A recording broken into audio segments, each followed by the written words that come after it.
What if God asked you to do something that made absolutely no sense?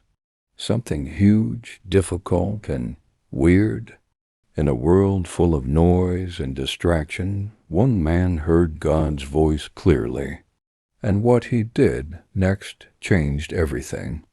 This is the real story of Noah, and it's about way more than animals. The world had become a place of deep corruption and violence. But Genesis 6 tells us Noah found favor with God. Why? Because he was a righteous man who walked with God. Sound familiar? He was different. So God gave him a mission: build a massive ark, because a great flood was coming to reset creation. Imagine the faith this took. Noah built this giant boat about 450 feet long, far from any sea. For decades he worked. He was a preacher of righteousness, warning people, but they just laughed. He obeyed anyway, trusting what he could not see. Then the day came. The animals arrived just as God promised. Noah, his wife, his 3 sons and their wives, 8 people in total, entered the ark, and God himself shut the door.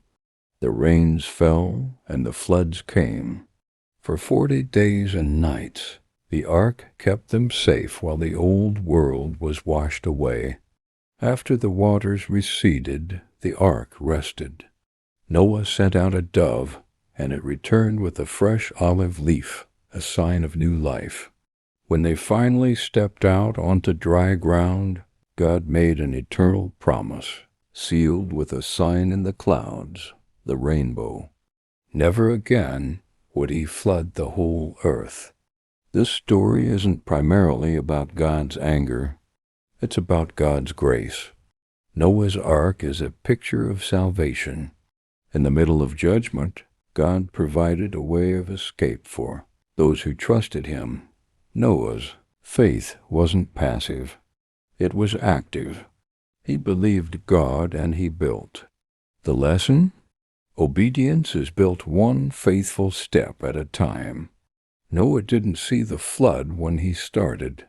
He just trusted the one who gave the command.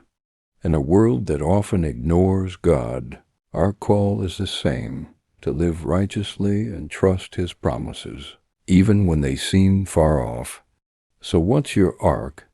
What is God asking you to build or do that requires faith? Maybe it's a habit of prayer, a stand for integrity, or an act of kindness. Build it faithfully, because when you walk with God, you become part of his promise, and your obedience is never wasted. Remember, God keeps his promises. See you tomorrow. God bless.